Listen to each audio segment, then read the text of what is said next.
Salut à tous et bienvenue dans ce focus sur Drone et Goéland, Drone versus Goéland. Ouais. Je suis en compagnie de Léo Blandin qui est l'un des auteurs du jeu. Salut Léo. Salut à tous. Et qui va nous parler du jeu. Ouais, carrément. Bah déjà, on va peut-être faire l'explication de règles. Yes, et après, on redonnera peut-être des petites anecdotes sympas. Alors, Drone versus Goéland, c'est un jeu à 2 joueurs qui dure à peu près 10 minutes, un quart d'heure. Et le but du jeu, ça va être de réussir à avoir tous les jetons, puisqu'on a des jetons de poker qui sont recto-verso, sur sa couleur. Donc bleu bas pour les goélands et rouge pour les drones. Pour ce faire, on va avoir des cartes de valeur qui vont de 1 à 5 et on a exactement les mêmes cartes en main. À notre tour de jeu, donc le joueur qui commence, donc là ça serait le joueur rouge puisqu'il y a 3 jetons rouges qui commencent. Okay. Le joueur actif va prendre une de ses cartes au choix et la placer devant un des jetons.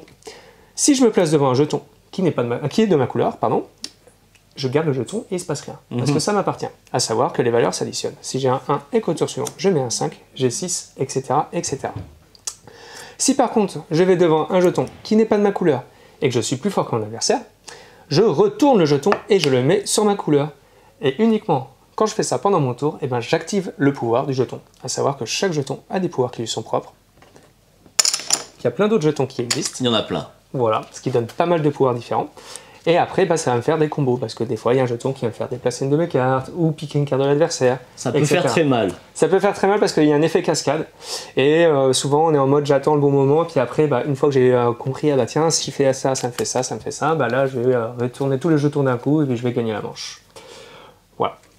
Alors après, on a des petits pouvoirs. On en profite pour montrer un petit peu les illustrations. Je pense que tous les petits pouvoirs, c'est sympa de les découvrir. On va peut-être pas rentrer en détail. Oui, dedans. On va pas rentrer dans les détails des règles, mais en gros, ça va être supprimer des cartes, décaler des cartes. On peut faire une mini explication directe. Par exemple, si là c'était le joueur goéland qui commence, qui joue, le joueur goéland il pourrait se dire tiens, je vais venir ici. Donc ici, ça dit tiens, déplacer une de ces cartes où on veut. Donc je pourrais déplacer cette carte là.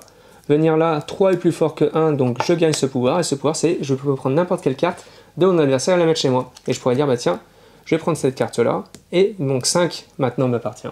Donc je vais pouvoir faire ce pouvoir qui dit, tiens, je vais détruire une de tes cartes. Combo que moi, je n'avais pas du tout vu, mais que toi, tu as identifié de suite. Forcément, l'auteur du jeu. C'est beaucoup plus facile. Le fameux effet cascade. Et ça peut être très violent. Donc on a fait une petite partie avant de commencer la vidéo. J'ai perdu. Mais alors... d'une puissance incroyable au bout de 3 tours, je pense. T'as bien géré quand même son niveau de la défense. Il est poli, il est trop poli. Ouais. Parce qu'il y a évidemment cet effet cascade, et il faut le réfléchir en amont parce que vous pouvez tout à fait tomber dans des pièges tendus par votre adversaire. Il attend que vous jouiez là pour qu'il puisse jouer là et faire ça, et poum, la partie peut aller très très vite. Ou je pense qu'avec des joueurs qui défendent vraiment beaucoup, ça peut durer un peu plus longtemps, il peut y avoir de la tension. Exactement. Et puis le fait qu'il y ait 2 manches gagnantes, généralement la première manche, on se fait défoncer. Ouais. C'est à peu près ça. Et après on fait, ok, j'ai compris, en faisant ça, ça va me permettre d'aller activer ce pouvoir-là, qui va me permettre de faire ce combo, c'est plutôt rigolo.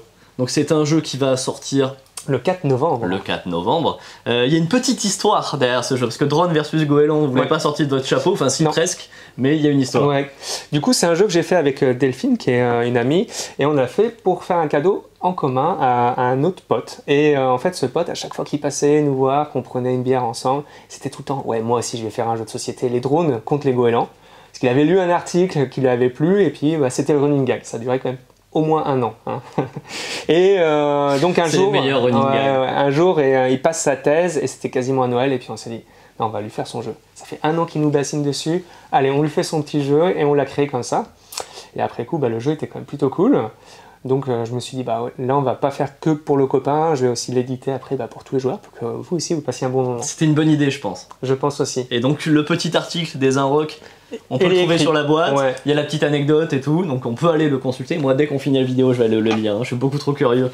C'est un drone qui s'est fait attaquer par un goéland, un drone de flic même. Il s'est fait attaquer par les goélands à Paris. Et voilà, et ça fait des jeux de société. Bon, en tout cas, merci beaucoup d'être passé. Merci. Moi, j'ai adoré ce jeu, on est sur un petit jeu de duel facile à prendre en main, avec énormément de profondeur stratégique. Autant vous dire que dans le rayon de joueurs, vous allez le trouver courant novembre. Et bien, merci à nouveau d'être passé. Ouais. Et puis peut-être dernière chose, c'est quand même plutôt bien illustré par Romain Lubière. Je confirme. Qui est un illustrateur jeunesse, qui a jamais fait de jeux de société, qui fait des livres pour enfants. Donc on peut aller voir son travail sur internet, voir un petit peu ce qu'il fait d'autre. Et c'est vrai que c'est magnifiquement illustré. Les goélands, les tout petits goélands, ils sont trop mignons. Le gros goéland, il est majestueux. Et moi, j'adore la tête des drones, ils ont l'air super méchants. Eh ben merci, c'était trop cool. Merci à toi, et bah, quant à moi, je vous dis à bientôt chez Jeux des cartes Bordeaux. Allez, bye.